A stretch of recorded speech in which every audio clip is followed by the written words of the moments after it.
The art of setting a skin track is just that, an art.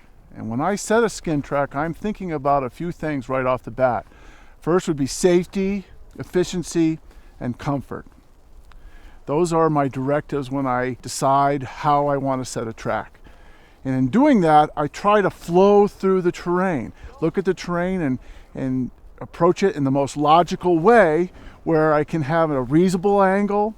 I can go steep enough that I'm getting up the slope, but not so steep that I'm going to make it very difficult for myself and others. I consider it just an art form where I look at it and I can be proud of what I've done.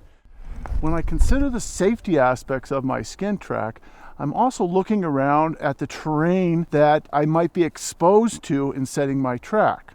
It may seem efficient to set a track in a particular area, but if I'm in a terrain trap or I'm exposed to overhead hazard from other avalanches or other things of that order, then I may choose to set a skin track in a different location. Safety, of course, can take a variety of forms depending on the terrain I'm in. I want to be sure in setting the track that I am not exposing myself or the people I'm with to any hazards in addition to the normal movement through the terrain. When I do an efficient track, I'm looking at the terrain, and as I said, I'm trying to flow through the terrain. I really try to anticipate and have my movement such that when I skin up, I'm utilizing my lower body and not engaging my upper body. When I do this, I also want to think of the angle in which I'm approaching my skin track. If I go too steep, then I start engaging my upper body and being very inefficient in my movement. Going too low of an angle, and then you just simply don't get where you want to be in a very timely fashion. So I'm looking for that sweet spot angle where we can go all day and feel good and flow through the terrain.